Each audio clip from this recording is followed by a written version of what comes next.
Hello, everybody. Welcome to our conference. Thank you so much for coming. A big round of applause. And of course, thanks so much to our organizers for putting this together. It was a truly green effort, and I wanted to thank them so much. We have a really great turnout. I'm so excited for this year and next year and all of our presentations. I'm so hopeful that we can all probably learn at least at minimum one thing, probably, but no guarantee. Yeah, I want to be very clear that we are not guaranteeing anything. This is not legally binding. Do not call your lawyers. No promises. We got it. Check my NDA. There will be a 2-minute, roughly, plus or minus, Q&A after every talk, so please feel free to save your questions for the end. Thank you. And with that, I'm going to hand it over to Joe Sif. That is correct. I can't believe HR gave you my confidential information. I don't know such thing. You got them on payroll, right? I could have sworn the IT guys, were. Okay, that's a C-suite meeting. C-suite Okay. meeting. Yeah. So Joe's gonna start, and then after that, I'll start calling up the speakers as I decided the order. Thank you.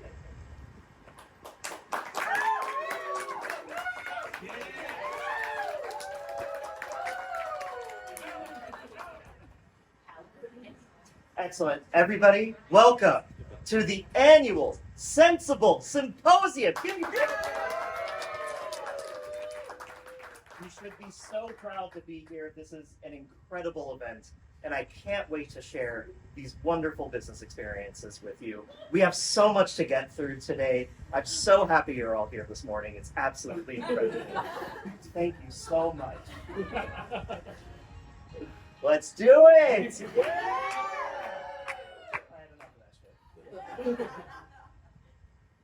So, first things first, this is our 50th year anniversary. It has been incredible to do this for so long. You are an amazing team, an amazing company, and I really can't express just how much of a family we are here. It's incredible. You guys are, it's so close. Like that one time with that one guy in that other department. Incredible moment. Absolutely love it. Let's take a look at a few photos throughout the years. As you can see, this is a wonderful photo of all of us celebrating in the early days of this corporation here. Look at that, just incredible fun times. Half the people don't work here. Absolutely incredible. We don't talk about all of the people that aren't here with us anymore because that's against your signed NDA. I really so much appreciate. Who remembers Phil? Give it up for Phil. Yeah. He's so fun. What? Phil S or Phil R? One's the good Phil. One's the bad. I will get back to you on that in a memo. Please, Microsoft Teams that to me later. Thank you so much.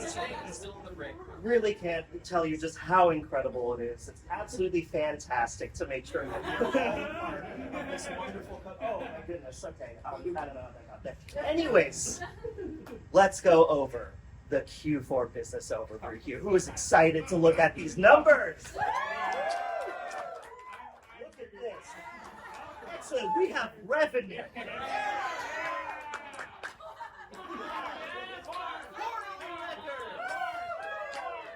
Most importantly, we have, say it with me, profit. Excellent, guys. Thank you so much. As you can see, all the arrows and lines on these graphs are pointing upwards, which is really, really fucking good for us. Let me hear it. Excellent. Don't really look at the quarterly records one. There's like some down arrows on that, and we don't really want to discuss those. Okay, those You wouldn't get a little bit. Yeah, it's just a little bit there. And let's talk about my favorite stat of them all: customer satisfaction. We live and strive for our customers. It's the thing that is the lifeblood of this company here. And I just want to hear some incredible testimony. Wonderful customers here. As you can see, if you just, if you look over here, they have incredible things to say about us. Absolutely the most incredible stuff that can absolutely be said about all of us. An incredible corporation here. I'm so incredibly excited to share this with you guys. It's absolutely fantastic. Thank you so much. Let's get another testimonial here. Just absolutely. And as you can see here, this is really the bleeding heart of us. We want to always make sure that we are striving for the best with our customers. We always want to make sure that they're at the forefront here. It's so important for everybody to contribute to this absolutely incredible stuff here. And we just got one more testimonial here. One of our biggest This is just off the charts. Really incredible.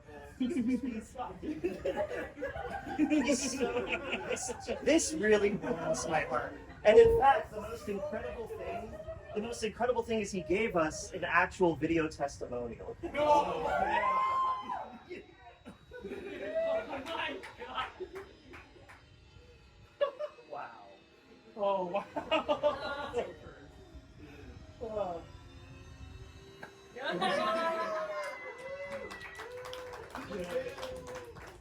Thank you so much, Neil. You really are absolutely Neil.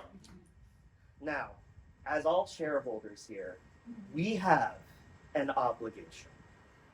We have such a big obligation to distinctly innovate, leverage mindshare, to objectively plagiarize goal-oriented materials, and to phosphorescently coordinate end-to-end leadership. These are the values that we hold dear to us. It is so incredibly important that everybody here understands those values. Today, I'm so excited to announce we have 3 new innovative products. Incredible stuff that the team has been working on, and I can't wait to share it with you today. The first thing is an exclusive, non-fungible image exchange. The second thing is a digital currency replacement. And the third thing is generative computer-based intelligence. Let's go. An NFT, Let's go. a coin, and a chat-based computer intelligence. An NFT, NFT. a coin, A coin. Coin! and a chat-based intelligence.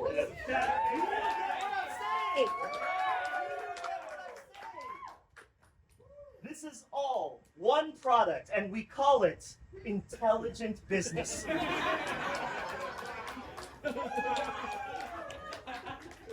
Intelligent Business Solution is the way. It's so explosive.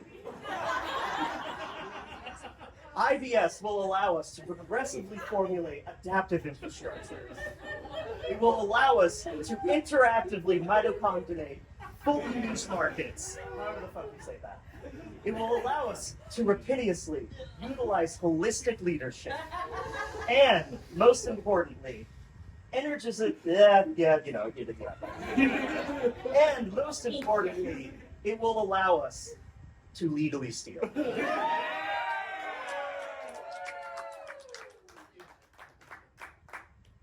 Absolutely incredible.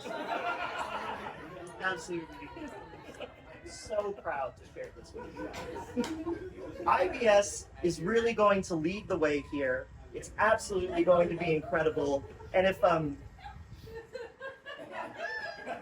on one second. Can you hold on? No, I'm giving a presentation. You can't fucking do. Okay, I'll fucking.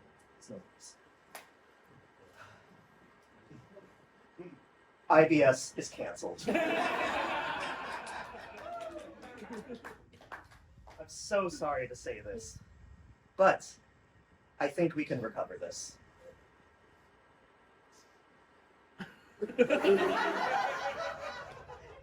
We've come up with an incredible thing that doesn't work. You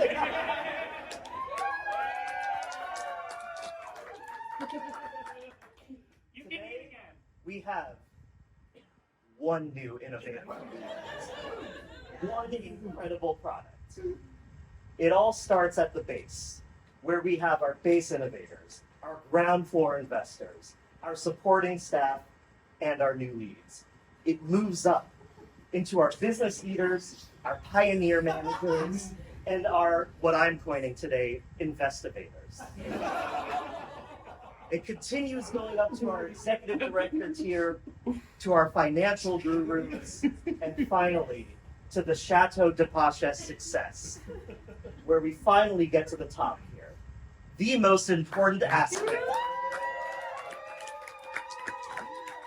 Incredible aspect here. Today, we're calling it Project Oh, Success. fucking hell. It's going to lead us into the future here. It's absolutely going to innovate.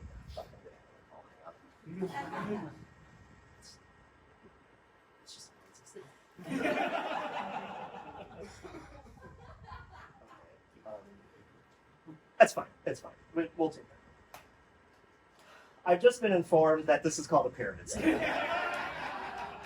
Allegedly. These fucking regulations, you can't do anything in America anymore. Sorry, Project Success is canceled. I'll just give everybody what they fucking want.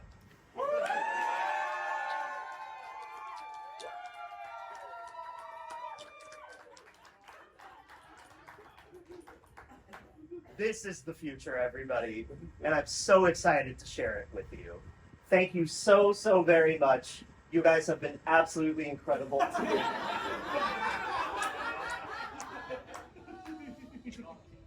can't thank you enough for sharing this experience with us. It's been an absolutely incredible time. Please enjoy the rest of the conference. The next presentation is coming right up. Thank you so much for being here with us this morning. We love you so much.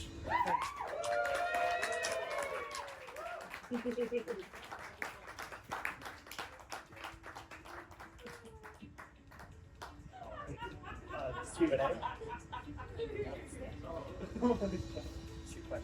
Okay. We will now be taking Q&A. Yes, right in the back there. Thank you. I've just learned that my job has been outsourced. Where do you think I might be finding my position? That's a really great question. Thank you so much for asking that. I really appreciate it. So who's next? See, the thing is outsourced is not a part of the HR dictionary. So technically your job is just moving on. In the back here. Which stars will we be taking to Mars? That is such a great question. You're going to have to stay for the 9/11 too. Thank you very much.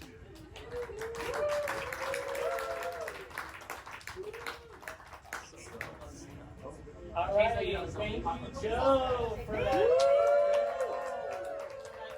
inspiring presentation. Next up, we're actually going to have another member of our board present. Looking very forward to it, Mr. Ginsberg, who's going to show, or who's going to tell us about personalization. Vince, oh my God. If you want to go to mic, it's down on the floor there, Vince. Okay. Personalization. What might be the biggest new thing to hit business? What is business that isn't personal? Today we're going to cover what exactly personalization is, the benefits and costs to it, some use cases, and we'll close it all up in a summary with some Q&A if time permitting. So, what is personalization? We hear it all the time. AI is involved. It's just a bunch of buzzwords. Voice of the customer, curated experience, algorithms, Gen AI, ChatGPT, the Patriots, data, business logic, psychomantis. What is this thing That's called personalization. It's you. It's always been you. The only person who knows you better than you know yourself is a massive corporation with enough workers to fill a whole city, a budget larger than the all recorded human history up until the 1700s. But you know you. And so do we. Personalization is relevant, timely, intimate. Do you know if you're pregnant? Do you know if someone close to you is pregnant? Target does. More on that later. Let me tell you what personalization is not. Personalization is never intrusive, because if it's convenient, it's not creepy. Personalization is not ignorant, because that wouldn't be very personal. Our data models are written by the best developers and engineers in the world.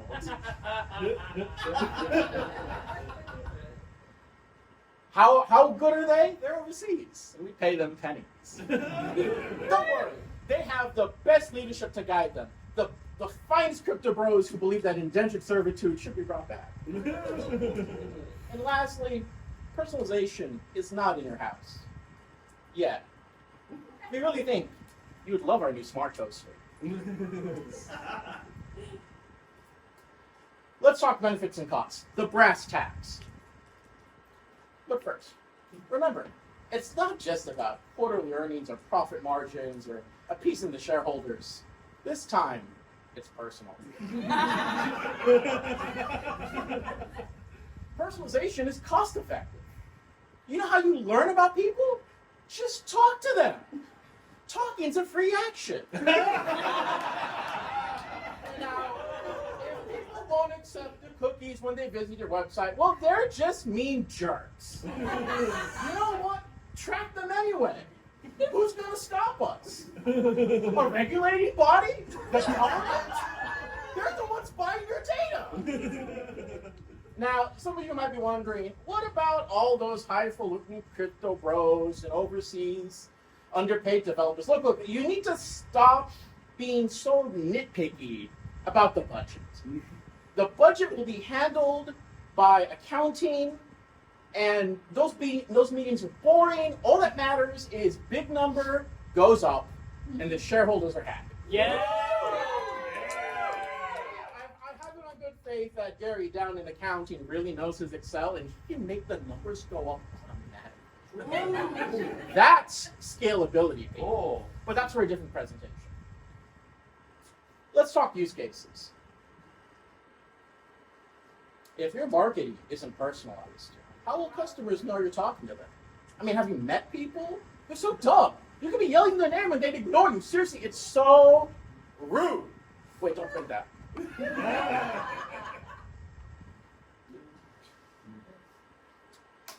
Predicting new spend based on prior spend. This is personalization in action. You thought I was kidding about that Target thing. This isn't a bit. Personalization algorithms can track what you have bought in the past. Algorithms can track what you have, what people similar to you have bought. People similar in your age group, your demographic, where you live, who you voted for. This is a real article about that Target incident. It was a huge scandal. A teenager started getting ads for pregnancy products. She didn't know she was pregnant. Neither did her parents, neither did her doctor. The slightest deviation in spend, and Target knew, and that was in 2012. They've got freaking AI now, people. But in closing, as summarized by Tom. Well, after attending the Silicon Valley Tech Meet, I've been hearing this one guy keep repeating personalization, personalization, personalization. And then seeing it on my LinkedIn feed yesterday, I thought, you know, we need a pivot to this. So I decided this is going to be my big idea this year. So I didn't wait to roll up my sleeves and tell my team they had to do it. So in closing, why should we personalize? Just look at the numbers, people. They speak for themselves.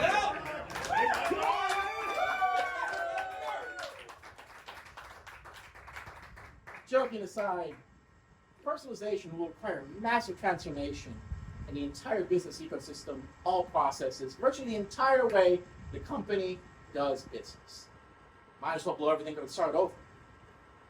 But hey, that's their problem.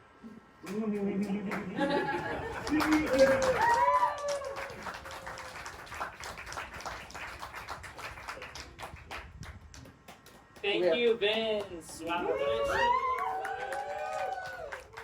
And quite frankly, informative talk. I know I, for one, will always shop at Target. Didn't know what I want. And now we have time for a couple of questions from the audience. Yes. Vince, Yes. how many times have you given this presentation to how many different companies? I already have 4 real-life coworkers that want to see this when I get back. Yeah. So, fun fact, I am on the personalization project. Secrets revealed. This is catharsis for me. Yes. Okay, if Target has data scraping on all of my information, how come I still can't find my pant size at my local Target? Have you considered that you don't exist according to our data model? Yes. When will the smart toaster be available for consumer consumption? It's already in your home right now. It's waiting for you. That's personalization, baby. Any other questions? Any questions from our Zoom? No, they're all deafened. We don't see people don't. All right, Remote Vince. last. Thank you, Vince.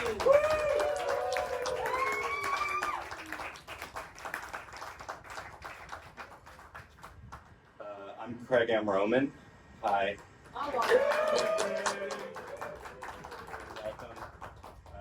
My topic today is the history of the Walkman. Excuse me. This is Sony's impact on portable media in the 20th century. And I'm very appreciative of the other presenters focusing on contemporary technology and future technology. So to turn it back to the past. So I want to start off with a quote. Thomas Edison once said, "Genius is 1% inspiration and 99% perspiration." And once upon a time, Sony actually took this literally. In the 70s, they proclaimed, if we exercised more, we would be smarter, friendlier, and more productive as a society. So that being said, they figured out perspiration is the key. In the years since the destruction, I'm just going to read what's on the slide.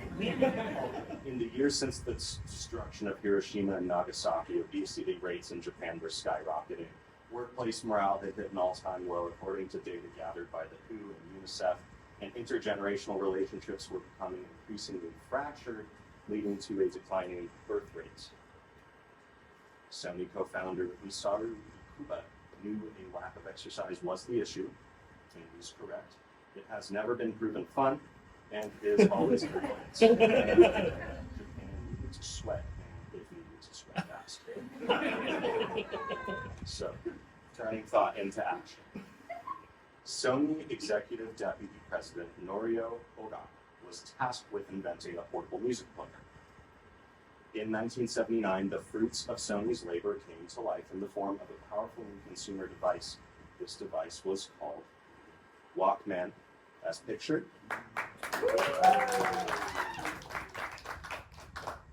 And it was a hit, as you can imagine. You've all probably heard of the Walkman. You might have owned one when you were younger. You might still use one. I don't know why you would.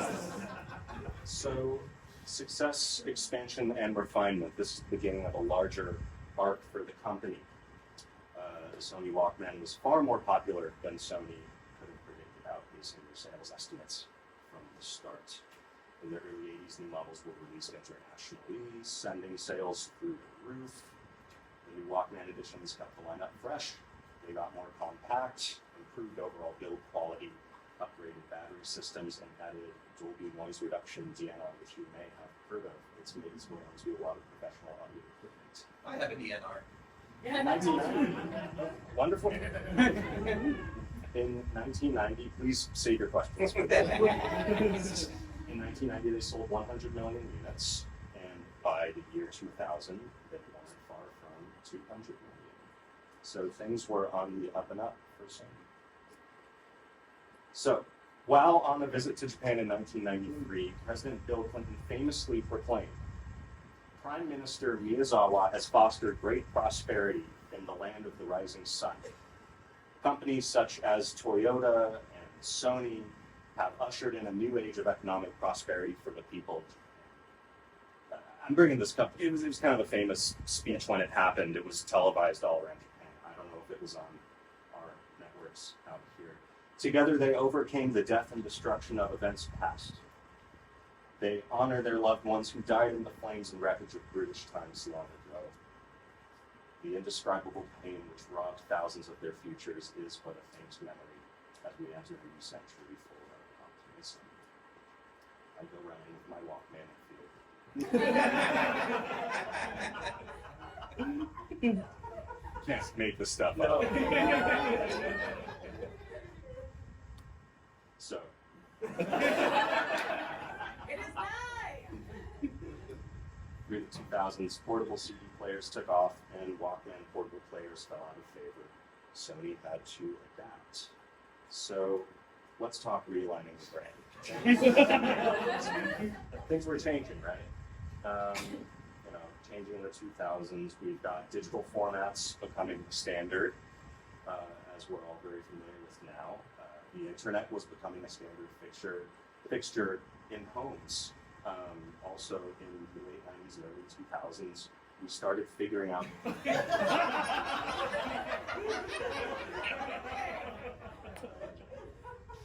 there are gay people, and this needed to be factored into their marketing and their situation. Also, we finally started to figure out maybe we should do like Black History Month. They were catching on, and they also, through leaps and bounds and great strides in the early 2000s, caught on this feminism thing. That's bad. And to be fair, the West was only ahead by a few years, so they weren't that far behind. But they realized what they had to do, and what they did was they created the Walkman.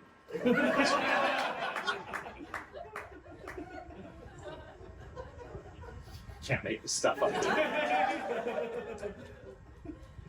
It was a resounding success. Women loved it.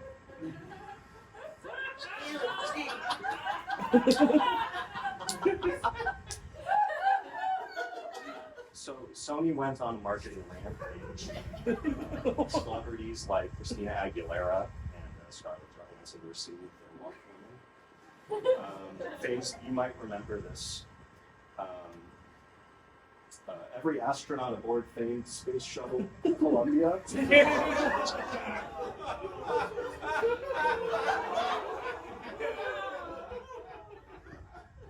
what you're saying is it blew up. It was very popular. Yeah, that's one thing.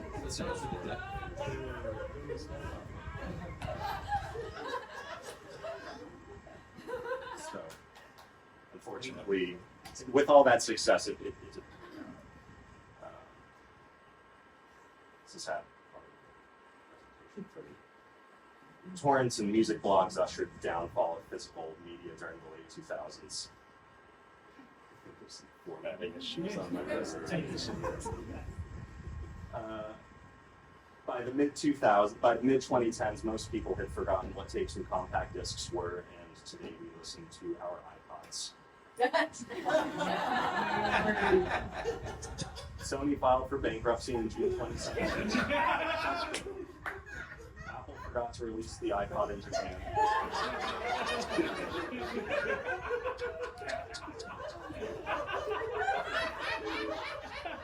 Oh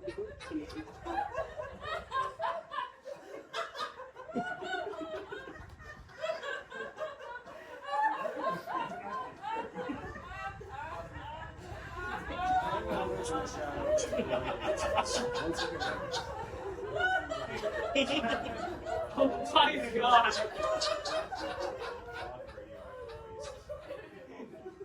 The shadow of mushroom clouds and wolf side. Can't make This presentation is dedicated to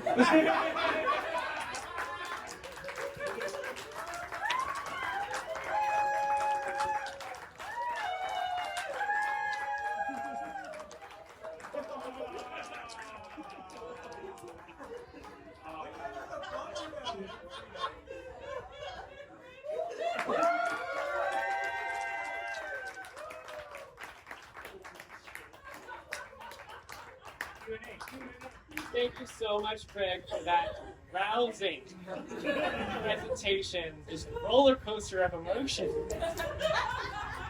I think we have time for a couple of questions. Yes? Is Pokemon Go Japan's last-ditch effort to get Japanese people to perspire and survive again? Is that like a QAnon? They outsourced that to Malaysia. Yes, Ian? Do you have any comments on the ill-fated Sony Discman product? Frankly, I actually never saw a CD. I don't really know anything about that market. But I mean, a very curious question. Weird, yes. We all know the current situation in North Korea, but I believe since Japan has been thoroughly subdued, South with the resurgence of K-pop and modern media, especially to today's youth, do you think our new competitor will be both will unite the Pacific theater once more? I don't feel qualified to answer that question. I think you are qualified to answer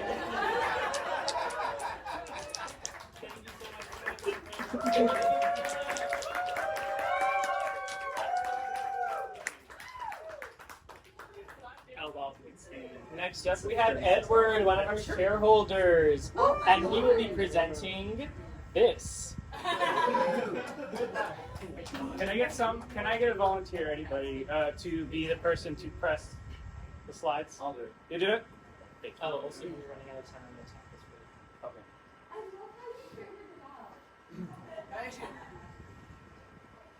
Go for it. 5, 4, 3. Oh wait, sorry, no, wrong. Okay. Hello, everyone. How are you all doing today?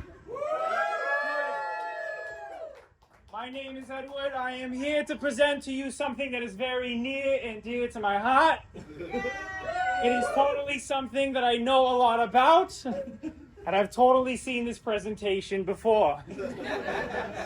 Today, I am here to talk to you about be more afraid of pets, cats, than pet snakes. Thank you.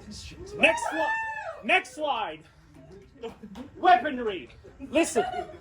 When you have a pet, you know you need one thing, and that you need your armory with you. Whether it is swords, knives, machine guns, tanks, these are very important for you at all times. First of all, cat. A cat is weaponized from head to toe, and it can combo hit you. All right, they have their combos. They have been playing Street Fighter, not Smash Brothers. Therefore, you need to have your moveset with you at all times. Meanwhile, Snake doesn't have, obviously the grammar here, I was very tired when I was making this. Snake doesn't even have your hands. How can you throw hands if you don't have hands? It has one shot, one opportunity to let it slip. No. To wrap around you. Because when you are going to do a rap battle, snakes tend to win. Next slide. Cats will hurt your feelings. Cats will hurt your feelings. Yeah. It happens a lot. Okay? Sometimes you want them to come over and pet you. Or you want to pet them. And they like give you a little side eye and just walk away. But then when you're trying to get sleep, oh, now all of a sudden they want your attention. Oh, when you want to go outside, it's an abusive relationship. Edward, are you feeling okay? I feel I'm all right. However, snakes have nothing nice to say, so they don't say anything. They will hiss at you and hiss at you. Yeah, you can just kind of ignore them. Anyway, next slide. Cat poop is stinky. We all know this. If you have a litter box, they need literal sand in order to mask it. What was the slide? Like, oh my God, so stinky. They don't always hide it. They want you to suffer. That's a part of their play. They know how to clean it up. They know how to clean it up, people. They just choose not to. However, snakes poop over pulverized powder, mouse bones, but it's not stinky. They don't really smell all that much. This is because they have something called manners. Next slide. The ancestry. Where does this asshole behavior come from? Cat ancestors are big fucking cats. Cats have not forgotten their former glory. They're called. Come on, if you're gonna name something the king of the fucking jungle, you think that's not gonna come with an ego, even if it's tiny? Because now they compact size. See, the lions are like the SUVs of the jungle. Cats are your nice little coupes. Your snake ancestor is a big fucking lizard, alright? Now with less limbs, do you understand what an evolutionary downgrade is? Alright? Like, I mean, okay, a T-Rex doesn't have arms, but at least he can fucking walk around. Next slide. Reputation. Cats are very cute and fluffy. This is a trap. This is a trap. Anybody who's ever had cats, anybody who's ever been around cats, you think the Egyptians, the first pyramid scheme was them putting cats on their walls. We don't talk about the second one. Non-poisonous snakes have only their reputation. At most, they will headbutt you and have shallow teeth. This gives old men some dentures. Listen, if you see a snake in the wild with dentures, just stand still, lie on the ground, and accept your fate. Next slide. Counterpoint and conclusion. Look, guys, I like cats. I love cats. Who said that I don't love cats? Cats are energetic and hilarious. Have you ever seen one try to kill a rat and then give it to you as a present? That is a sign of love. And I love snakes a lot. Snakes have a calming quiet. They don't really make a lot of noise, except when they're going to kill you. Next slide. In conclusion, you need to know your enemy if you're going to fight them. So, I hope with this presentation you understand your enemy a little bit better. Not only where they are, but where they came from. Thank you.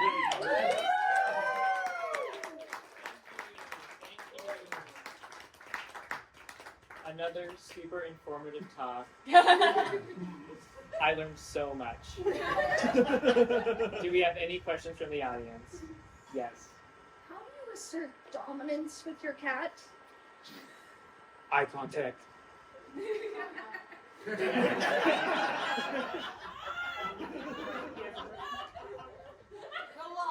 Yes. What is your Hogwarts house? Ravenclaw. Any other questions? I have a question. Do you feel that promoting snakes is actually fish erasure? In this economy, we can't really be promoting it. Is it true that you take money from Big Scaly? Answer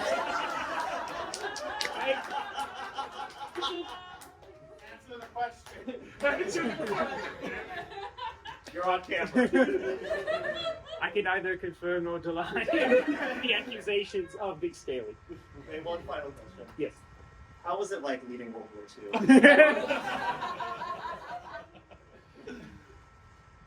It was all right. Thank you, Edward. Thank you. And I want to make an actual shout out to Talon, who made the presentation. I requested that somebody make one for me that I did not see, so they really stepped up for that. Thank you. Speaking of Talon, I'm so excited for this. You thought hers was bad. I'm totally qualified to present this presentation. So thank you. Strap in. Scrap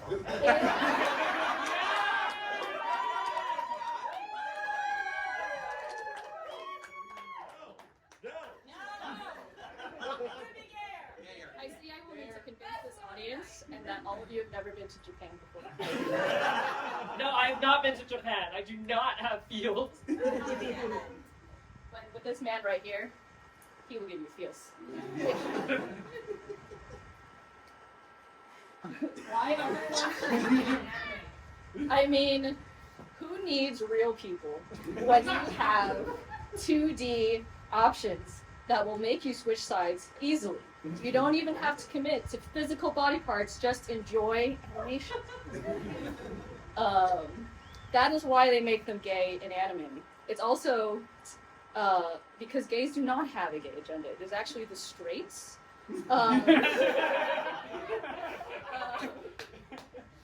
The straights are doing this. They're trying to make it unappealing. They're very bad at figuring out what's appealing or not to people. So this is what we get. And so we project our fantasies onto it, despite all. Despite all of this.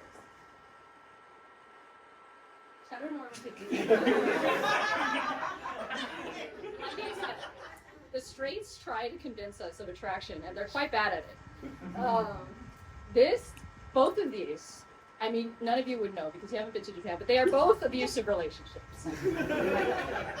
He is a dog, and she is his master. That is a power imbalance. I don't know these characters.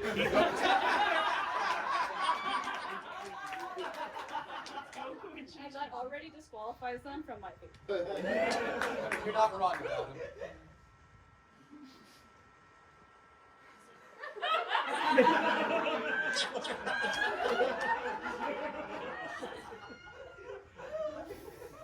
The 5 things we need to be straight.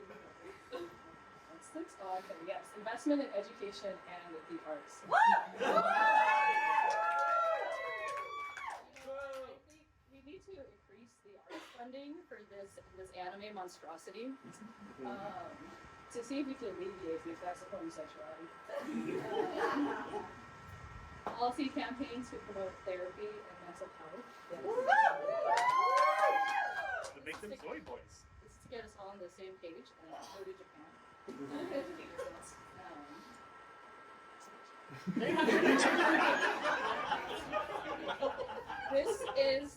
This will cover most of the population and will definitely convert everybody to the correct orientation. Ryan Gosling has been to the Barbie movie. I believe his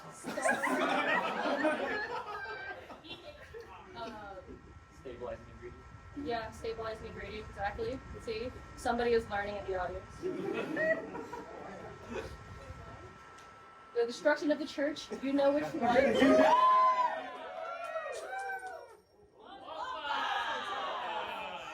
That was the church destructing. Yeah! The one that insists on those phallic Christmas trees.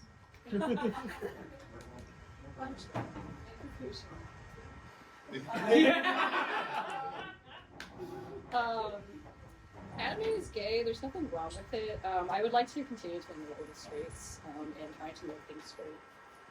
Good job.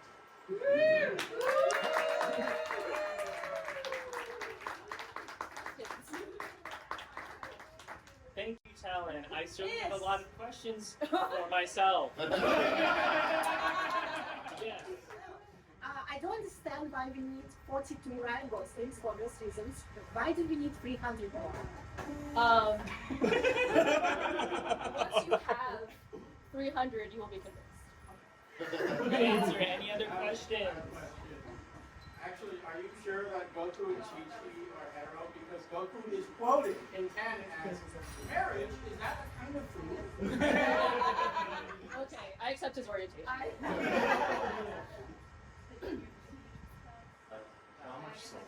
How much so? Nick, do you have an answer? Yeah. 42 parts per billion for every 5th Ryan Gosling. We gave you a fractional Ryan Gosling just in case you feel you need to adjust accordingly. There you go. Question over. Have we considered the implementation of an app to time shift this Ryan Gosling? Yes, with that technology that Hollywood is producing to copy his face, and so that we can all have a Ryan Gosling. Yay! This has quickly turned into a Ryan Gosling and not about gay. Thank you. We also see this as a signature. Thank you, Talon!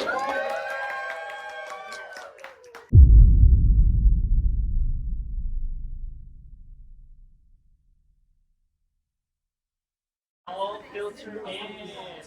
That's all. Nice break. A little refreshment. We're feeling good for our second half. All right, everyone settle in. I hope you had a good break, because I am head of our international department in foreign relations, and I have done some espionage, PR work abroad, and I will now give that information to you so that you don't have to pay the plane ticket for, going there and whatnot. I took care of that for you. And I am here to tell the tale. Don't worry about it. So, living furiously in harmony in Germany, a multiculti approach to our business model. Because there's no other way to build your business than to go overseas and make it global. Sometimes actually transfer. So, alrighty, shall we? The content of today's presentation are a traveler's guide, aus Urlaub und Ausbürger. What do those words mean? Well, considering this is foreign relations, I implore everyone to learn a little bit, because we need the rapport and the friendship of our international customers. If you speak just a little bit, it goes a long way. If you speak nothing, they'll immediately default to speaking Biden language, and then we have lost all of them.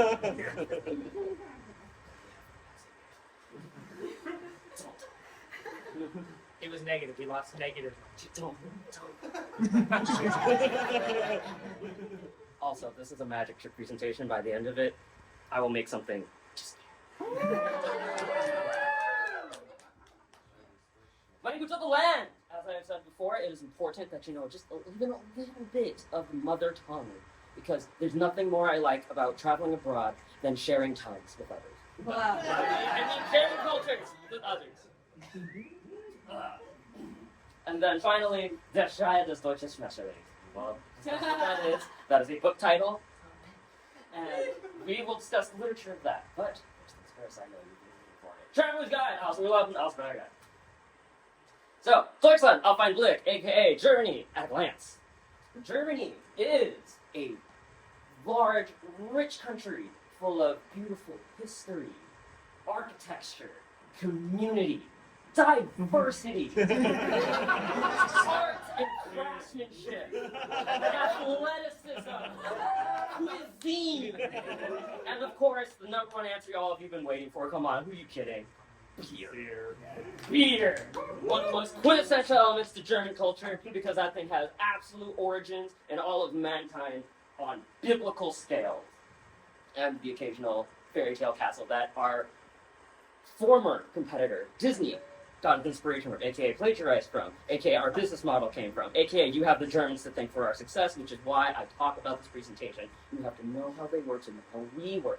What better way to unite the company, right, than to take it from the roots. Also, it's like winter, so I figured it was part of tea like that, right? Winter, Christmas, yeah. Germany is not! Hitler! Overrated! Overrated! Germany is not overpriced, overinsured, overfast cars! Germany is not overworked! Germany is not angry motherfuckers! I am an angry motherfucker. Germany is not full of people who are stoic and just nihilistic. If anything, they're quite the opposite. That's why when you meet particularly like a more bashful German that isn't so direct with you, they would be like, hey, and he'll look like kind of down, but still kind of at you. So I was like, how are you doing that? To exercise my outer muscles to look at you, but still, show respect.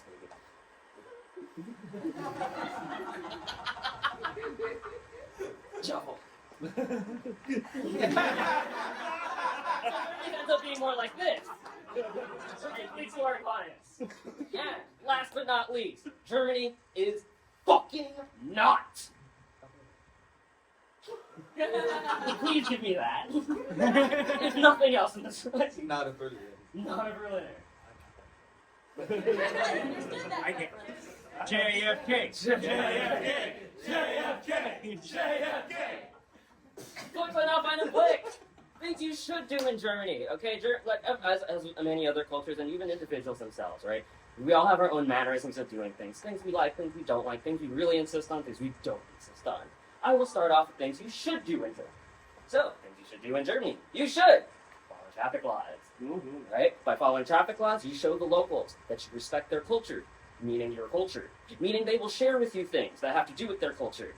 Meaning they will not speak to you in vital language. Meaning we will keep them.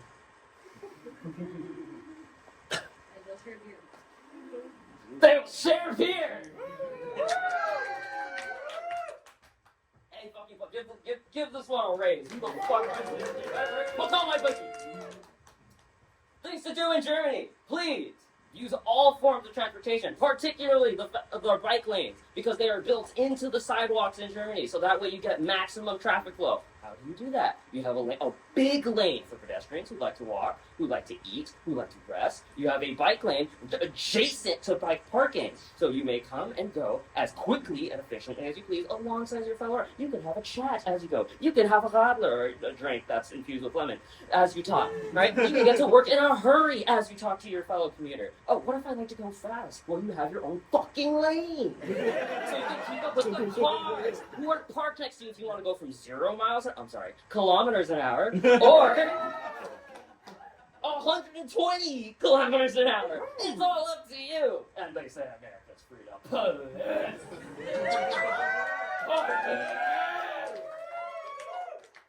Things you should do in Germany: have a higher standard of carbohydrate. For the fucking love of God. Eating carbs, please do not waste a single second of your life having nothing less than the best. Please, in Germany, do cheer for your favorite sports team on FIFA. Every single year, Germany is always the winner. Cheer for your favorite sports team.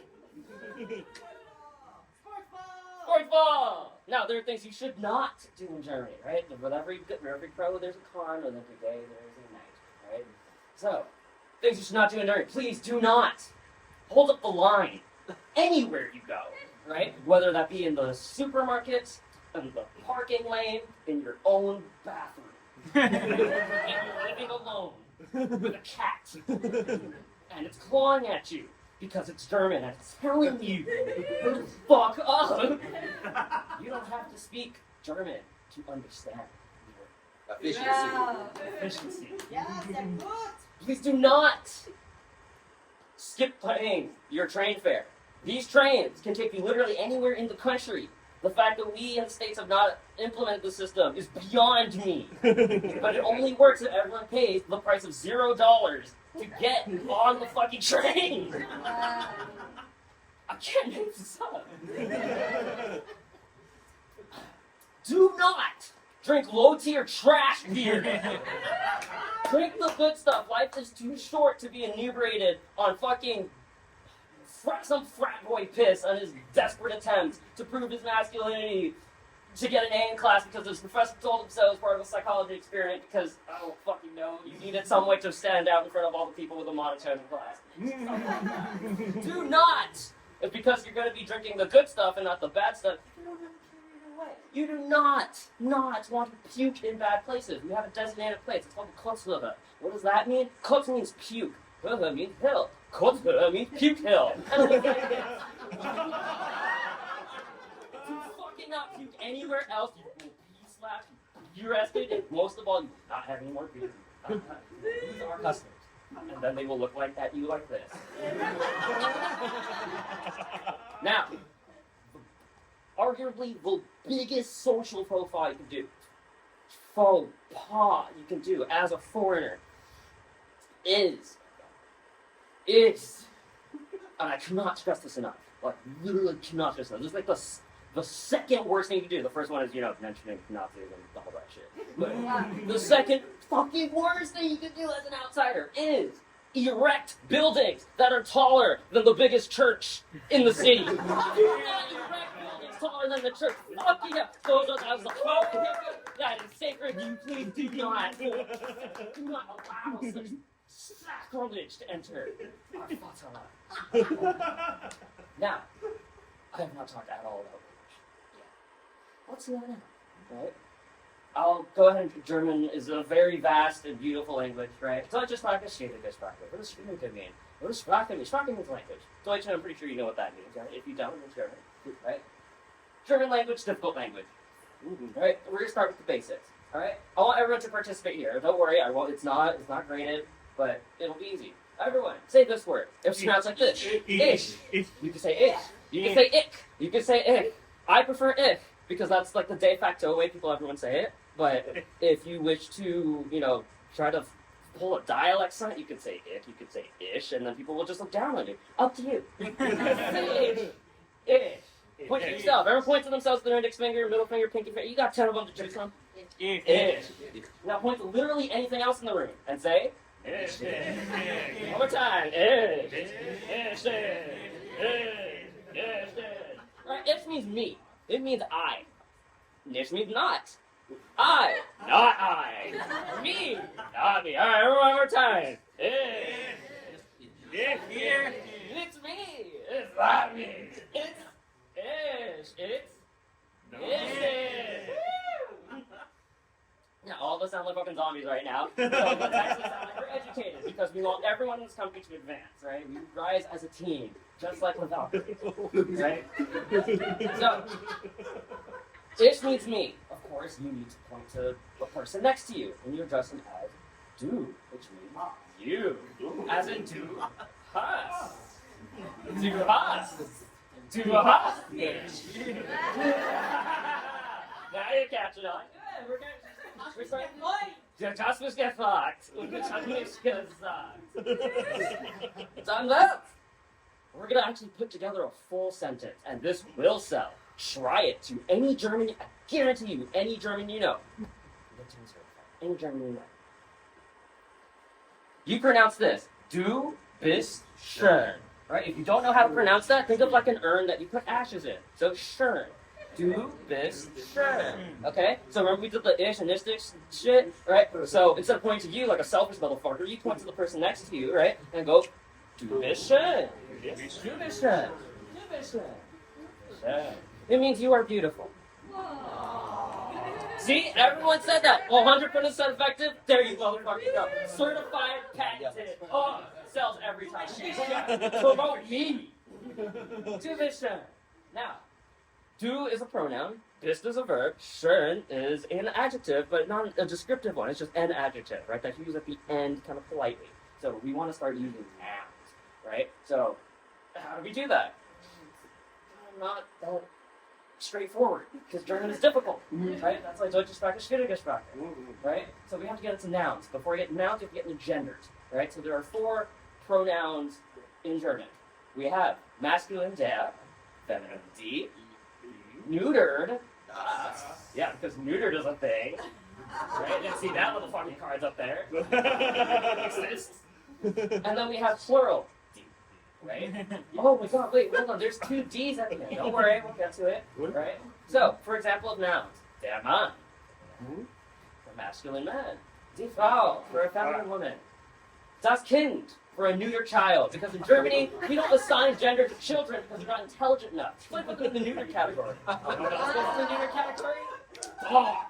We put children on the same level as dogs.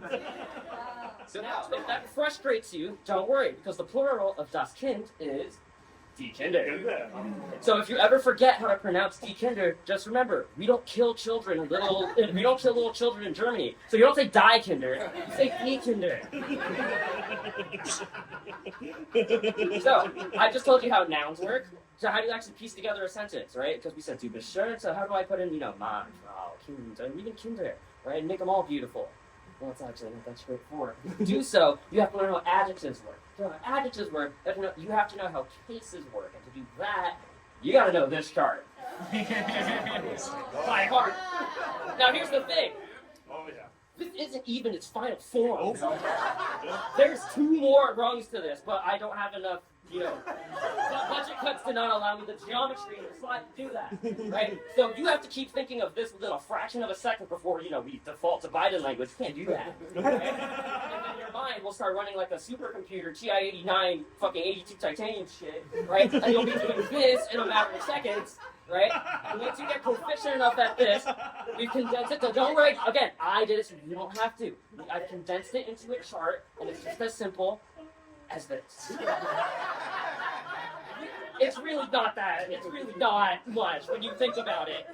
When you overthink about it. And that's why I studied this thing and made our entire international department.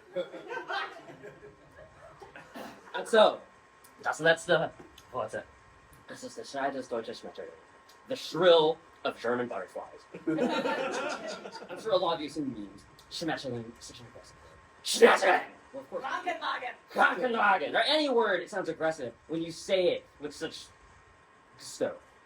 It really doesn't have to be. You can say, Destroy! Des deutsches Schmetterling. Blue. I bring this slide up in particular because of, with the privilege that I was granted to go, travel, and meet our international clients. There are things about life that you need. Traveling to another country and speaking their language is the difference between ordering bread in American and getting 1 loaf and ordering bread in German and getting 10 for you and your friends. It is the difference between buying a drink and not having to tip, which is a relief to you, but why, when you can get the free drink and keep your tip, get an extra tip, wink, wink, if you speak the language. It is the difference of waking up and saying, oh, the air smells so much cleaner, right? Versus waking up and you're like, everything's peaceful. My rent is cheap. My government is stable. My environment is clean. My profits are high. My spirit is cultured, as is my beer. As is everything that I love. My mind, my stresses are empty, just like that joke. That is my magic trick. That is my Dankeschön!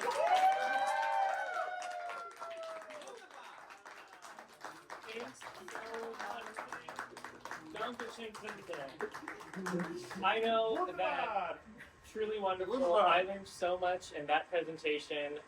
We had an international department, so. Oh my god! Wait, did we do something? Success! Oh my god, success! Only go up! Oh. Numbers go up. Unfortunately, we don't have any time for questions. You can see Nick after the conference. Thank you. All right, next up, we have an incredible journalistic report. Oh my god. Yes! This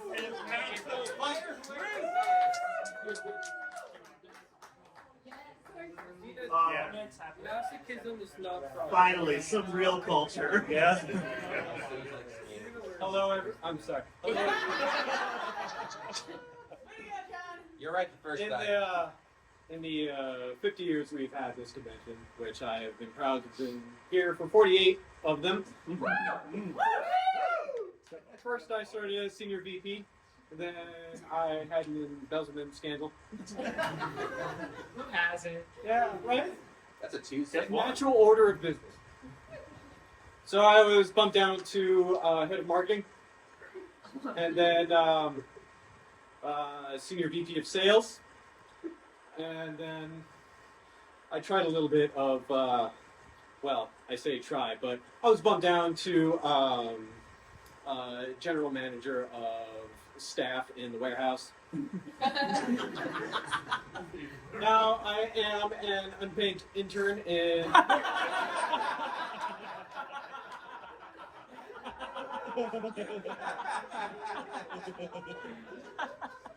am an unpaid intern in human resources. Oh no! So I thought it would be important for me to sort of connect with more of the human side, since we deal with humans, despite the fact that our artificial intelligence benefactors are so much better. Am I right? Yeah! All right. But, so being an unpaid intern, pretty much all of the time I spent at the office, I was playing Dark Souls. Yes! And I learned something, and I hope to share that with you. So here is how Souls-likes make you a better human being. An introspective, reflective report. Woo. All right, getting good.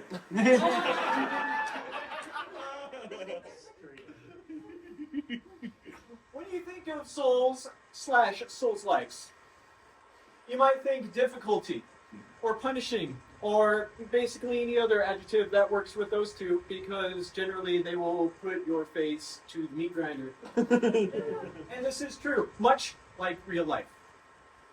Much like my life, where I've had to deal with unimaginable adversity trying to steal millions from this company. You will come across problems and situations that if you do not know how to handle, you will absolutely get your ass blasted. Side note, I am also blasted right now. HR, he's joking. That's gonna be paperwork. It's fine. I can know from my doctor, it's okay. If you fail, though. It's an emotional support beer. That's true. I have a prescription for this beer. If you fail, though, you can try again. And do it better next time. Unless you are dead for real. Which can happen in real life, but not in Dark Souls. So here's how you get good. There are 3 skills required, at the very least. 1, you need observation. You need to be aware of what's going on around you. You need to understand the situation you are about to face. You need to understand everything that you are pretty much going to have to tackle with in any sort of time. Adaptation, you need to develop multiple options of tackling said issue. Just running your face into the wall isn't always going to work. Sometimes you need a jackhammer. The last one is determination. Last but not least.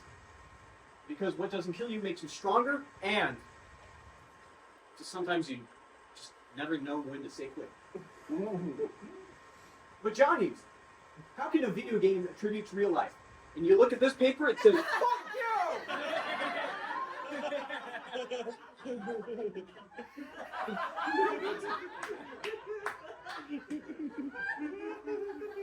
Experience is what you go through in life. Be it video games or hard work, both take effort and develop your skills. These are important to develop yourself as a human being. Granted, you know, when I started this company,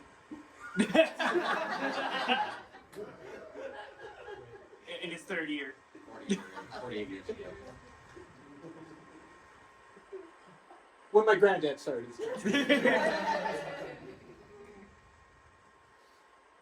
He had pulled himself up from his bootstraps.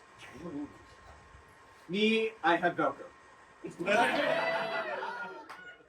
been hard learning all these lessons. But wait, here's more. I found this on the internet. Check this out.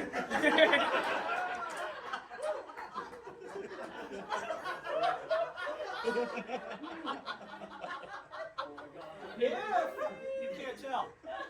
This is a Kirby punching another Kirby. It's really fun.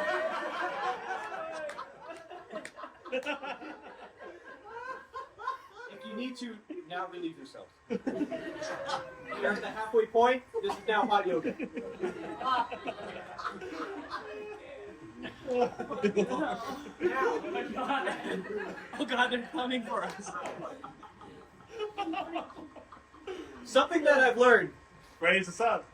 Praise the sun. Praise the sun. Praise the sun. Something that I've learned is jolly cooperation. You need to have people with you. Otherwise, you're the only one left holding the bag, and then you're going to jail for 10 years. It's dangerous to go alone. Squad the fuck up. Get some homies to help you out if you need it. Make the impossible possible.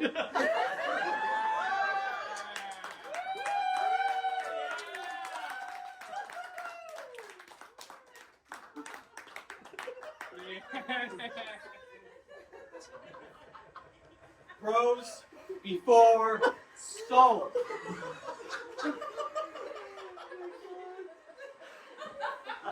Listen. Anybody will tell you that they can judge you by the friends that you keep around you. The kinds of buds you want behind you during tough challenge should be understanding. They should be aware of the shit going down, just as much as you, if not more than you. You need somebody who can get your back when you are down. Or against the wall, you know. You also need to be as determined as you. They're ready to throw hands and kick ass for a common goal, just like the common goal of this company, to achieve profits and maximize every single quarter we got this year. Praise the raise. All the profits. Raise the profits. No, no raises this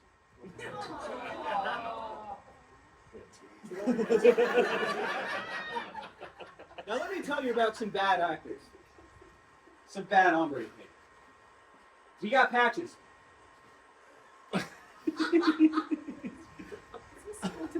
Is this guy, does this look like you want to hang out? Not because he's bald. That has nothing to do with it. But this guy has a history of stealing everything he possibly can and absolutely trouncing everybody in his way to get it.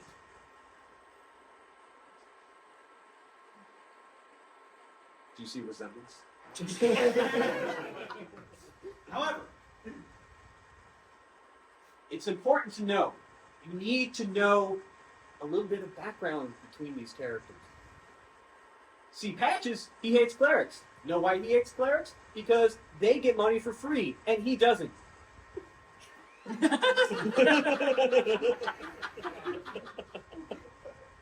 Well, the tide has turned. However, we get Solaire. Praise the sun. Praise the sun. I want everybody, right now, put your hands up in a V motion. Say, praise the sun. 1, 2, 3. Praise the sun. Thank you. This guy will help you out through thick and thin. And he is absolutely there to be selfless and help you towards your goal. However, like all people with mental health issues, he is a victim of SAD. So if he is without the sun for too long and he cannot sunbathe his butthole at least twice a day, really seriously going to a depressive state. It's very sad.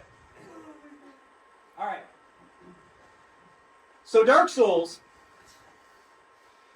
has a PvE and PvP combat component to it. So there's player versus environment, where you're, battling just random monsters throughout the game. And then there's players versus players. This is capitalism right here. This is where you really need to be careful. Because these guys are out for your blood. And money. And your clients. This is you and your clients, and your coworkers, and this beautiful company. This is everybody else. You see this discrepancy? You gotta be close with your buds. You gotta make the impossible possible. Alright, while I was playing this game, I got some reviews of the game. We have this guy, KNJDD.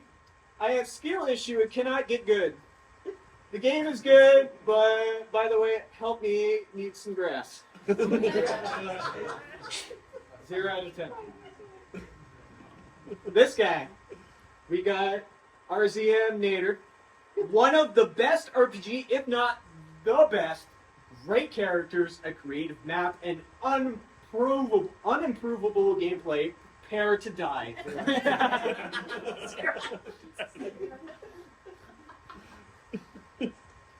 Now this one strikes at the core. We got Sominex here.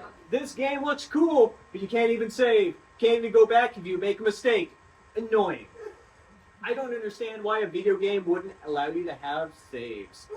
You know what doesn't have saves? Real life. 0 out of 10. Prepare to try. Souls games will get you a mindset of taking failure in stride, to push through adversity and setbacks without giving up. To achieve goals with friends or by trial and error, you can apply these methods to real problems and become a better person about it. You just have to get good. Praise the sun. Praise the sun. I'll take questions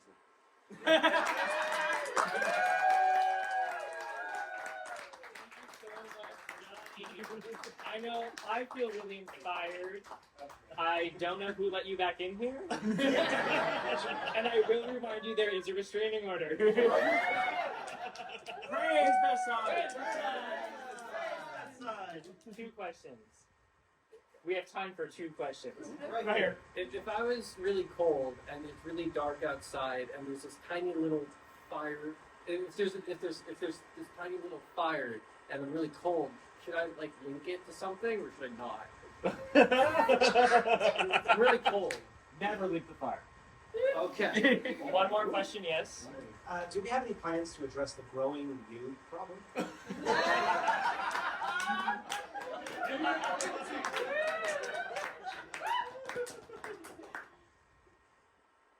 Talk to your supervisor. It is. Hold on. It is an interdepartmental issue. Whether you want to help the noobs or you want to fucking smash them, that is your department's prerogative.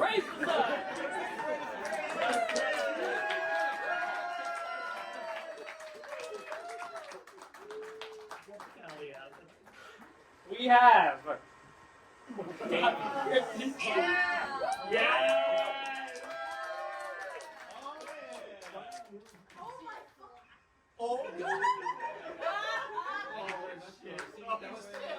Give him a hand, ladies and gentlemen.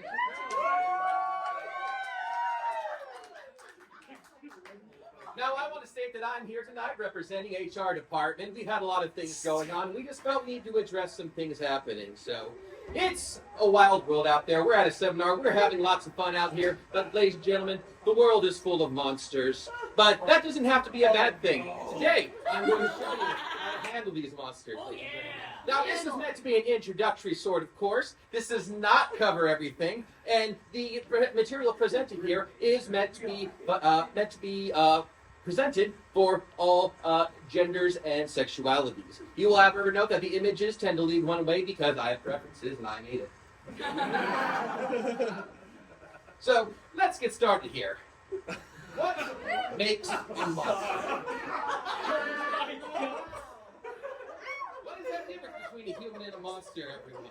Well, most monsters will start with non-human features. This could be eyes, either more or less than the average human has ears, pointed, or maybe a couple more of them, maybe none at all. You'll have tails, you'll have wings, can be scales or feathers, extra limbs, horns and antlers, especially common in the demonics. Some also will have supernatural abilities, magic powers, witches, etc., or shape-shifting abilities, common amongst a wide variety of monster subsets. So, now, before you get involved with these monsters, we have to determine eligibility. Now, consent is very important. Our customers consent for us taking their money, and we thank them for that very much. Just the same, we need consent when interacting with our various monster types out there. Now, how do we determine this consent? Ladies and gentlemen, if this mouse would work, there we go. That is called the Harkness test. This is a methodology created by a very great and randy man. So, the Harkness test rests on 3 points. 1, is the creature sapient? Does it have the same sort of intelligence and ability to talk and cohese and understand as we do? Now, can the creature communicate consent? Are we able to understand it? Going off, back and forth, like a conversation we'd have in a normal conversation. And lastly, is that species of age for its species? Because Epstein was fired for a reason. Not reliving that scandal again, thank you very much. If it meets all 3 criteria on a yes, ladies and gentlemen, that monster is eligible for some romantic fun time in a bar in Germany. Now this of course brings the question, what kind of monsters are there? Well, the types of monsters out there are relatively limitless. But we're going to get in some of the basic categories and just go over some of the basics today that will help you in future endeavors and encounters. There are the humanoid monsters, monsters that resemble you and I as humans, but with various different traits that just set us apart a little bit. There's animalistic monsters. They might be a little more animal in nature, more features of that. So, but still meet all the 3 criteria of the Harkness. There's floral monsters you get, so more plant than human or animal. There's the gelatinous monsters, slimes and such like that. And then there's the non-Euclidean monsters, also known as Lovecraftian. That is considered an advanced species. And now, how are we going to determine through our run here? Well, they're safe, risky, and dangerous. Your safe categories have a minimal harm to self when interacting romantically with said creatures. The risky is a possible harm to self with proper protection and beforehand knowledge. Dangerous, you're going to get hurt guaranteed. This is generally the do not try without advanced preparation. So, let's get into some of our safe creatures that we got. So, as said, low chances harm to self with proper precautions. You always have to take proper precautions. This is true even amongst human to human. So, I don't think this should be that much of an issue, honestly. So, our safe ones include that we'll go over the beast folk, also known as the furries in this area here. So, goblins, orcs, and imps. Our beast folk. You should see the images I didn't choose.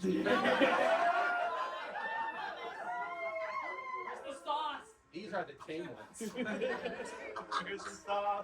These folks are colloquially nicknamed furries by today's society, not to be confused with the actual furries running around in the suits. No, these are actual animal-human-style hybrids through various means. Could be different creatures from different dimensions, could be some sort of science laboratory. I hear Sony is working on the cat girl in lieu of the Walkman music. Yeah,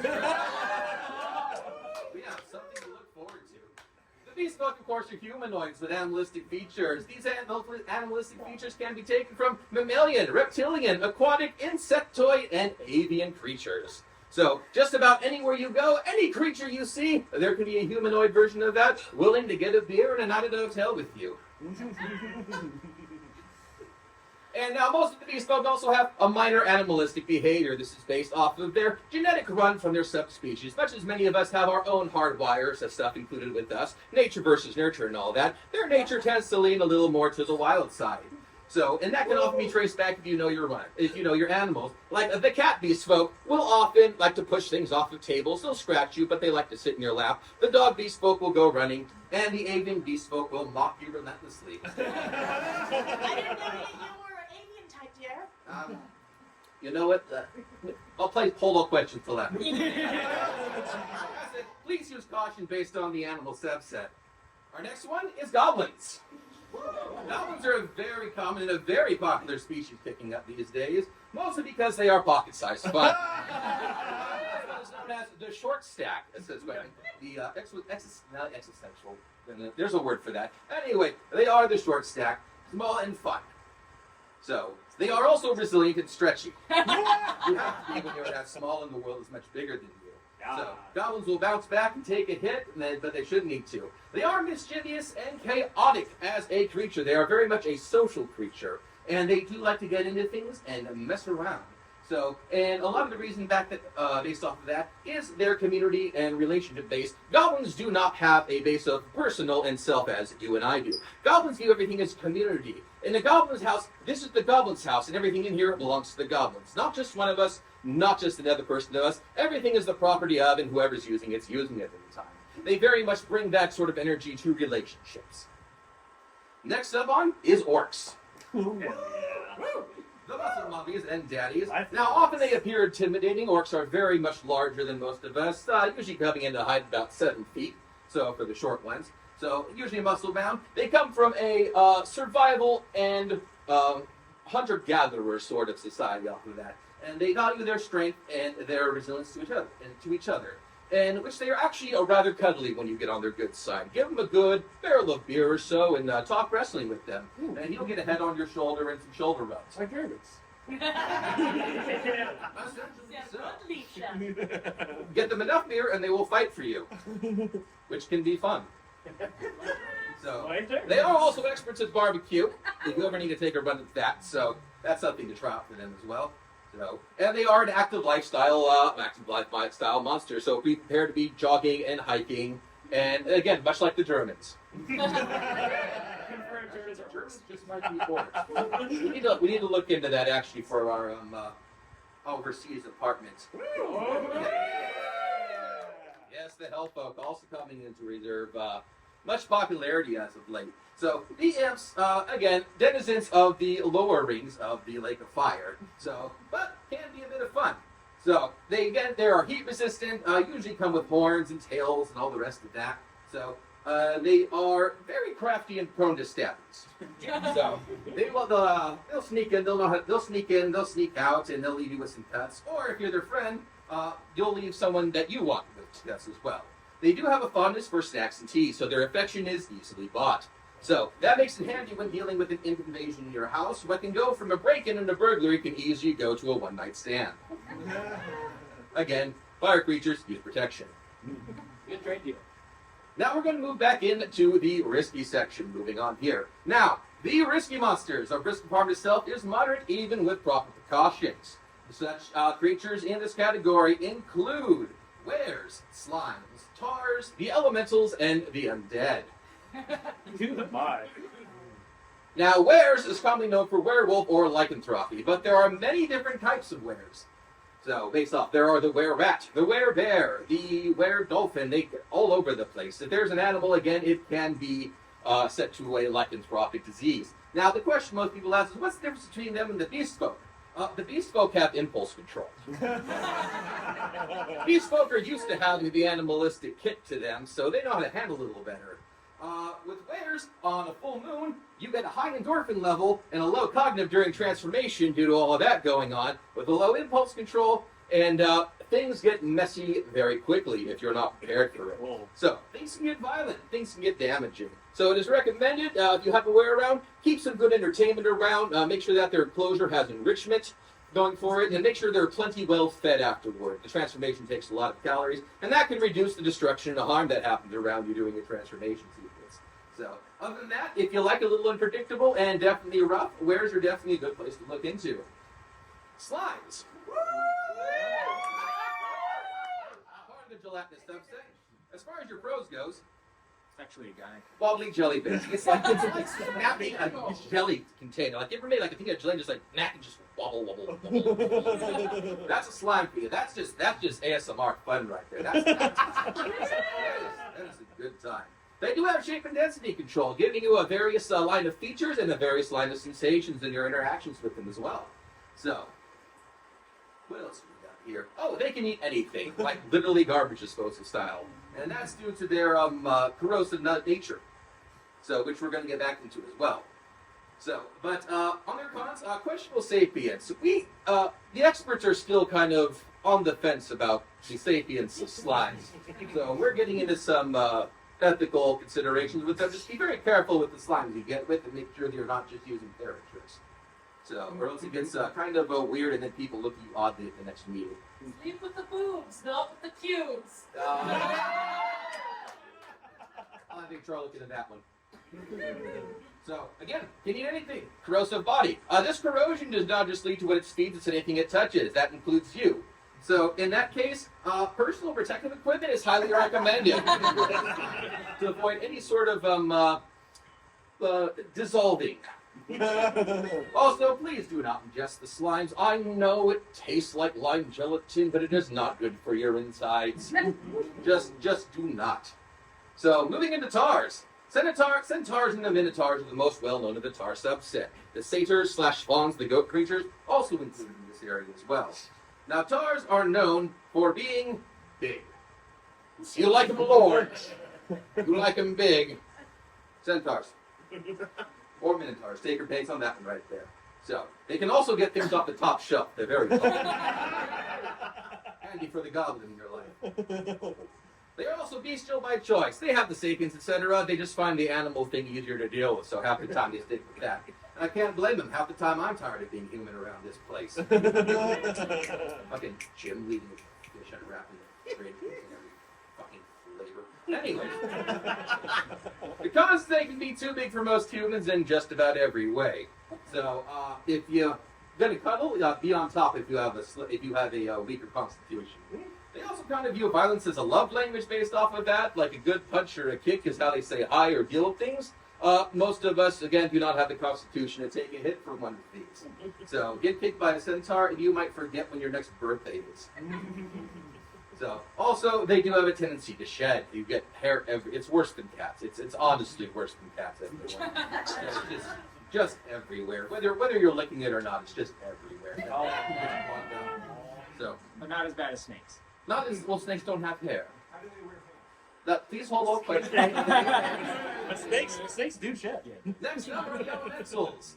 They are literally the physical embodiment of the natural aspects, and they cover fire, water, wind, ice, earth, flora, light, magic, lightning, and sound. So, extensive specialty personal protective equipment is required when dealing with elementals. As in this one here, literally magma. There are ones that are literally ice and literally water. You will burn, you will drown, you will freeze unless you have the proper gear with you, or a good fire resist potion and the whatnot. Also, the elementals have little to no interest in human affairs, as they inhabit their own elemental plane. So that's not. Look, your odds are bad. That's all I'm saying at that point. Don't risk it. So you're better off with other roads. So undead encounters any resurrected dead. These, of course, include the zombie, skeleton, ghosts, flesh constructs, gas whites, and liches. So now, look, they do smell and taste like death. So the decomposition is the thing. There's the rotting, and there's all the rest of that. So the poor hygiene goes along with that. You have bits falling off and the rest of that. Same for the decomposition. There's the other end of it if you get the embalming happening, but then it's like just the whole thing's held together with the chemical and the taste and the rest of that and the smells for that. So it's honestly, go for personality with the undead, ladies and gentlemen. Physical's not a great time. Now we get into our dangerous creatures. Attempted relationships with the following monsters will result in physical, mental, spiritual harm, and death or undeath. Yeah. These include the Cubus, vampires, angelic, sirens, and mermaids. The Cubus, commonly known as the succubus or the sex demon. Everyone knows these creatures of legend. They sneak into your room, they drain you of your essence in order to feed themselves. The Cubus are non-gendered shapeshifters, and there is no true sex for them. Incubus is top and succubus is bottom. That's how you tell the difference. They get you coming and going. Not how it's like supposed to work. Do not attempt solo! They have more stamina than you. I promise you that. Bring at least 3 friends if you're dealing with the succubus. That'll keep you. You will all have a little juice left at the end of the thing. You'll be able to walk out of there surviving. Also use stamina potions. Vampires are mortal. And they're bored. Look, just... Gentlemen, they're mortal and they're bored. They see humans as food instead of equals. Similar to undead in their various physical characteristics, they will try to drink you. That's just not up for debate at that point. They're going to enjoy talking, playing off. It's a Hannibal Lecter situation every time the vampires do. To the Hannibal Lecter, their ability to charm humans is absolutely overpowered. Actually, Hannibal Lecter might be a vampire. We have to look into this still in our R&D department. Vampires generally dangerous, not recommended unless you have some very, very good social skills and a friend who's checking in on you. The Fae Folk. I know we have a lot of people here who are in our Ren Fair department as well and are familiar with the Fae Folk. So, the Fae Folk include elves, fairies, pixies, brownies, redcaps, and various other versions.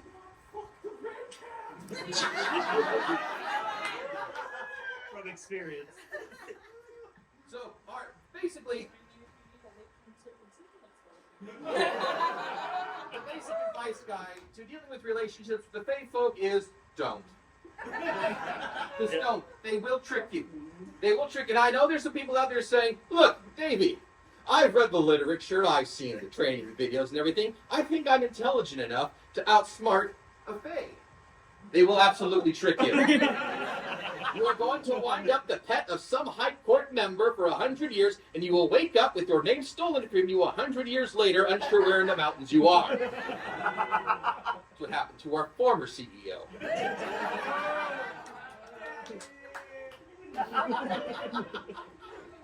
Next on the list are the Angelics. The Angelics include the angels, cherubim, sephirim, archangels, watchers, principalities, dominions, and the reapers, also known as the death angels.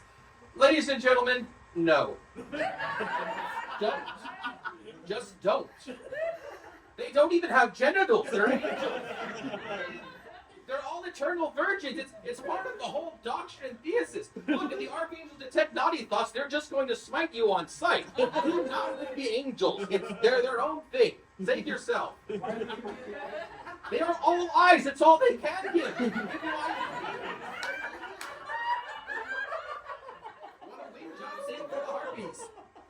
And last on our list here for this are the mermaids and the sirens.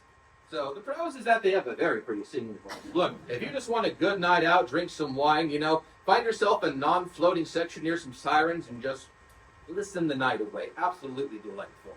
If you do get close enough, they're like making out with a sushi roll. Ever tongued a salmon roll? It's an experience one doesn't forget.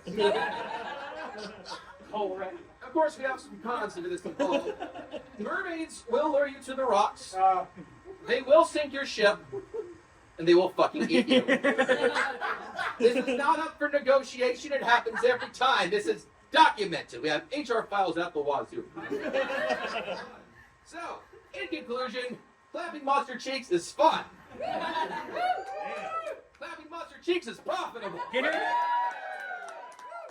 at least 8 cups of water a day. Brush your teeth after every meal. And only do the drugs the cool kids are doing, you losers.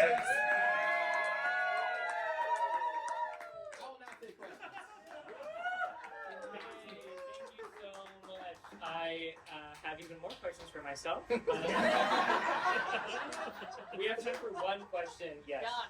I have a question about goblins. All right. Have you considered gobbling these nuts? We'll need an HR form ligma to do that.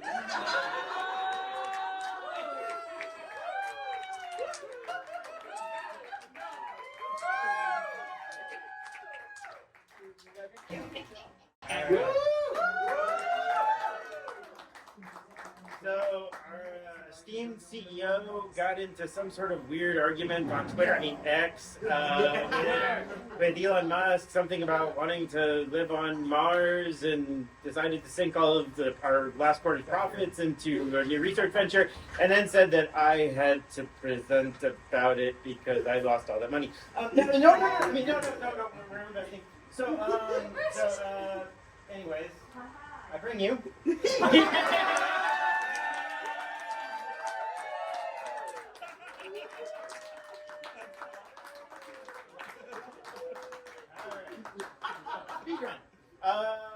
Speedrun. Let's see here. Aerial robots for planetary exploration. You're all used to using satellites. Satellites are great because they cover the whole planet or large swaths. But their resolution is pretty bad because you're looking at things from space. So alternatives would be a rover. They're down on the ground. They get a nice clear picture right up and close. They don't go very fast. what do we do in between?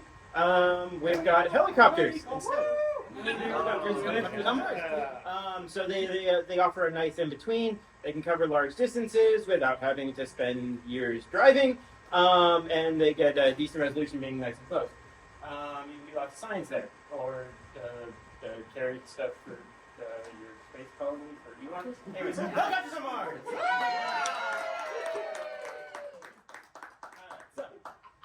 Ingenuity, all up on Mars right now, flying, 69 flights, yeah. Nice. So some of the major challenges of flying on Mars, far from Earth, 5 to 20 minutes communication, it has to be self-sufficient, thin atmosphere, so if you pretend, if you think about driving in a car, sticking your arm out the window, all the forces that are applied that you get on your hand, pretend that's Jello. So you can imagine lots more force. Now pretend the opposite, and it's 1% of what you get on Earth.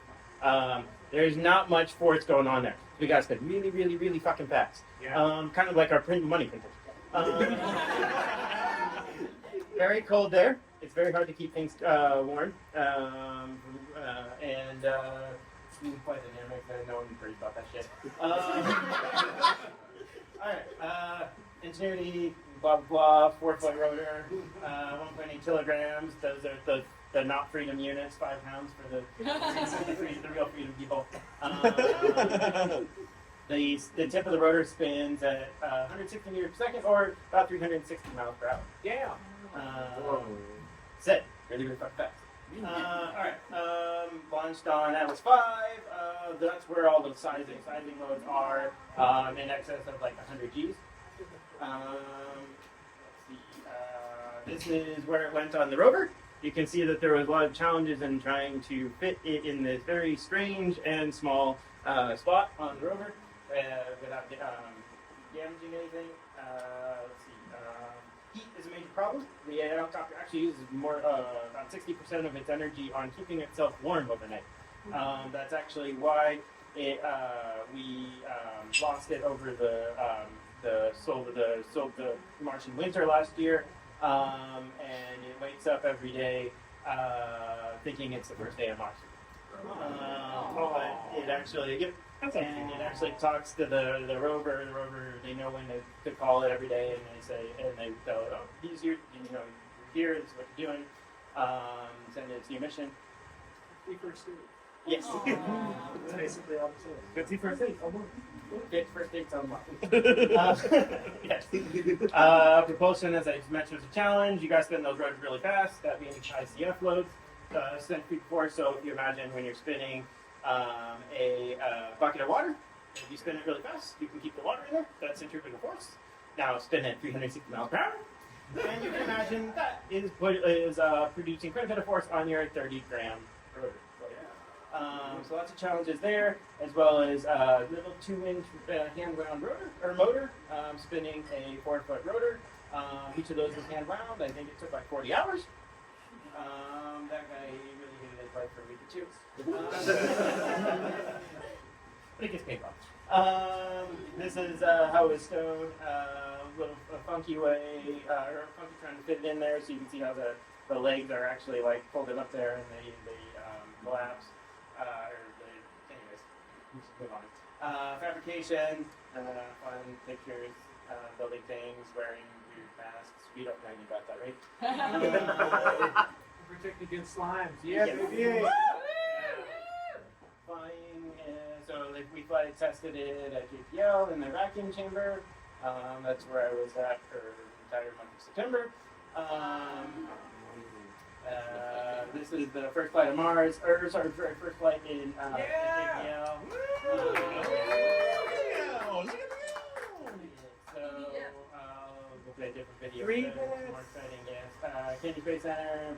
We're getting ready to be launched. This is the mission launch. It took about a year and a half to get to Mars, and then a couple of months there for the mission. Jefferson Mars, just in case you forgot. So we got there in February, dropped it in on March, and then in March, And then the rover wanted nothing to do whatsoever with a helicopter with a rotor spinning 360 miles per hour. I can't imagine why. So they said that they had to drop it and they had to get the fuck out of there before they were able to fly. So, and a picture. Here's a cool video that they captured of it flying on Mars. 2 minutes. Maybe.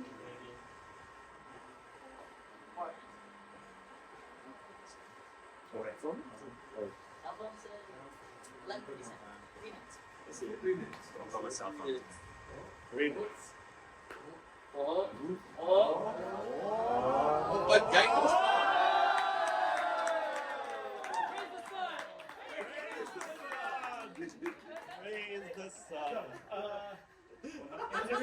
It was originally planning to fly for about a minute's worth of time and was supposed to fly for five flights. As just a tech demonstrator, so yeah, we can actually fly on Mars. We're not fucking that shit crazy. Turns out it did a lot more. It was super useful. It's being it's scouting head for the rover. Again, phone 69. But 126 minutes. Yada yada yada. Going really fast now. And then looking towards the future. So right now, because we had to get some funding initially before we could create our space colony for Elon Musk or our CEO trying to beat Elon Musk. I don't know. It gets confusing. We decided to put a claw and wheels on it, and we're actually going to send more up to space, and they are going to pick up samples that Perseverance is dropping right now and put them on a rocket and send them back to Earth. Whoa. Space bomb. Space bacteria, finally. Yeah. It's another venture. I'm getting that space COVID. I will have to check with HR. Or have we covered bacteria from Marketing is covering it. All right. Well, The marketing is not good. okay. It's not your insurance. And with that, helicopters on Mars. Yeah. God bless you. All right, thank you. If you could please make way to the other one, please.